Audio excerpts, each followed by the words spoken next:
Emergency freeze. 6 more Canadian cities just lost LMIA access. Thousands of jobs blocked overnight. Welcome back to Canada Chronicles. Major changes are shaking Canada's job market again. On October 10th, 2025, the federal government quietly expanded its low-wage LMIA freeze, cutting off 6 more cities from hiring temporary foreign workers. Many employers and applicants were caught off guard, and the effects are spreading fast across the country. In this video, we'll break down what really happened, why these regions were suddenly frozen out, and how this could impact workers and small businesses heading into 2026. You'll also learn about a new federal power that could let Ottawa pause entire immigration streams whenever labor conditions shift. Stay tuned until the end to understand how this growing control could affect every worker, applicant, and family hoping to build a future in Canada. Subscribe and turn on notifications so you never miss the next major update. Let's get started. A shock to Canada's labor market. Unemployment is rising and new rules are changing who gets to work in Canada. On October 10th, 2025, the federal government expanded its low-wage LMIA freeze to include 6 additional regions while removing 1. Employers in those areas can no longer apply for low-wage labor market impact assessments until at least January 8, 2026. This rule stems from the refusal to process policy introduced on September 26, 2024. It blocks low-wage LMIA applications in any census metropolitan area where the unemployment rate reaches 6% or higher. Employment and Social Development Canada updates the list every quarter using data from Statistics Canada. The newest revision added 6 regions and removed 1, bringing the total to roughly 32 frozen areas nationwide.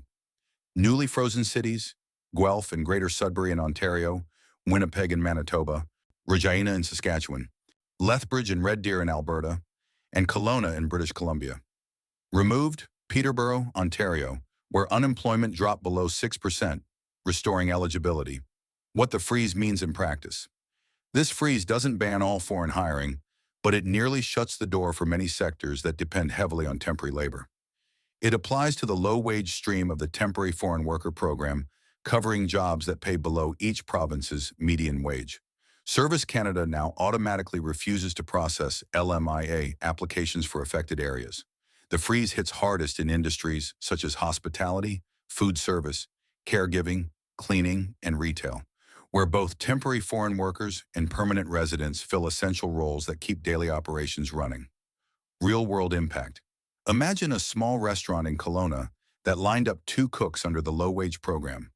After weeks of advertising and interviews, the city lands on the freeze list. Their applications are refused, leaving the restaurant without staff and the workers without a chance to come. Meanwhile, in Peterborough, Ontario, the freeze was lifted the same day, opening new opportunities. 2 similar businesses face 2 very different outcomes, determined entirely by local unemployment data. That uncertainty has left employers and workers across Canada anxious about the months ahead. Why these cities were added.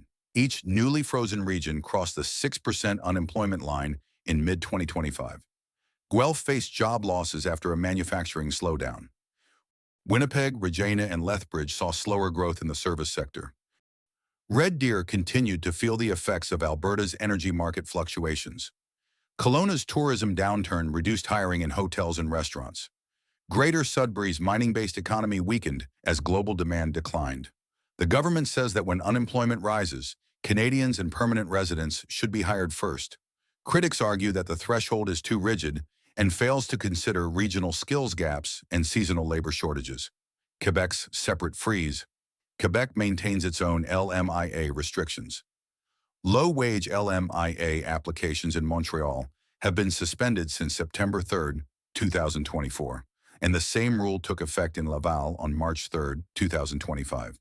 The Ministère du Travail, de l'Emploi et de la Solidarité Sociale extended both suspensions until November 30, 2025. Employers in Quebec's restaurants, retail stores, and janitorial sectors say the prolonged freeze has made it difficult to find enough staff to operate effectively. Who is still eligible? Despite the freeze, some applications remain open.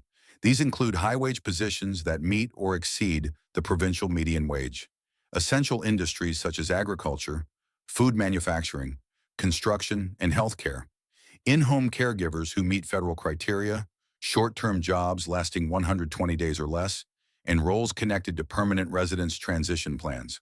While these categories are still eligible, requirements are now stricter. Employers must prove substantial recruitment efforts within Canada before seeking foreign workers. Service Canada has also increased inspections to verify compliance. The economic ripple effect. Several LMIA applications submitted before the update were impacted immediately. Restaurants, manufacturers, and small businesses in the affected cities have reported delays or lost staff. Some employers are raising wages to reclassify jobs as high-wage positions, allowing applications to proceed. But these adjustments raise operating costs that often reach consumers. Workers already in Canada are moving to cities where LMIA processing is still open, creating added competition and housing demand in those regions. In frozen areas, employers face ongoing uncertainty and may delay hiring or scaling operations. Since the list updates quarterly, businesses must now verify eligibility before every application. Missing one update could mean an automatic refusal and wasted time. Timeline of key events. September 26, 2024. Federal refusal to process policy launched. December 29, 2024. First update expands the list to around 20 regions. April 12, 2025. The list grows to 26 areas. July 11, 2025. More CMAs added. October 10, 2025. 6 added, 1 removed. Around 32 regions, frozen until January 8, 2026. Next review, January 2026. Every update reshapes Canada's hiring map for low-wage positions, forcing employers to adapt to shifting regional rules. A broader immigration shift. This LMIA freeze fits into a larger tightening of Canada's temporary immigration system. In early 2025, Immigration, Refugees and Citizenship Canada reduced eligibility for spousal open work permits, introduced provincial study permit caps, and began reassessing temporary resident levels nationwide. Together, these changes show a coordinated effort to slow down short-term migration and prioritize long-term stability. Thanks for staying with us this far. We appreciate your time and hope you're finding this information valuable.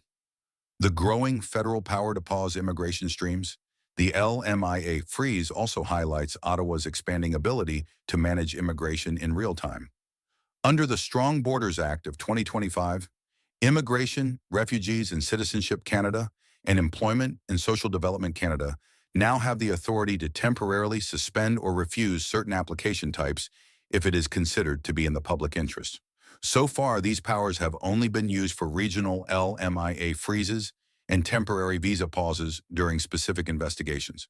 But the framework could allow broader suspensions if economic conditions worsen or security risks emerge. Government officials say this approach offers flexibility to protect local workers. Advocates warn it gives the federal government too much control, creating uncertainty for applicants who follow the rules. What's clear is that immigration management is becoming more data-driven and closely tied to unemployment rates. If the LMIA freeze succeeds in reducing low-wage job inflows, Canada may apply similar pause mechanisms to other streams such as study permits or visitor visas. Immigration could soon operate more like a live system, adjusting to real-time labor data instead of fixed annual targets. Adapting to the freeze. For workers, check the updated refusal to process list before accepting or renewing an LMIA-based job offer. Focus on high-wage or exempt roles. If your area is frozen, explore permanent pathways like the Provincial Nominee Program or Express Entry. Avoid recruiters promising LMIA jobs in restricted regions, as those offers are not valid. For employers, raise pay to meet provincial median wages and shift into the high-wage stream. Use LMIA exempt routes such as intercompany transfers or international agreements. Keep detailed recruitment records and monitor updates regularly to avoid costly refusals. Looking ahead, the next update in January 2026 will determine which regions regain eligibility.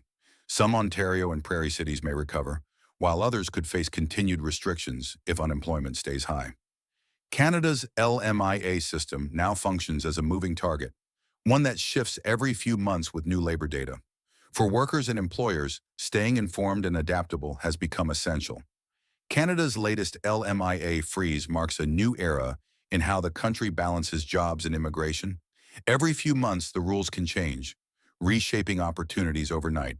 For workers, awareness is key. For employers, planning ahead and investing in local training will be vital. And for everyone watching, this shows a federal system that can pause or reshape immigration pathways whenever labor conditions demand it. As 2026 approaches, keep checking official sources before making any major decision. If you found this video helpful, hit like, subscribe, and turn on the notification bell so you never miss Canada's next big immigration update. We'll continue bringing you clear, verified information every week right here on Canada Chronicles. Thanks for watching. See you in the next video.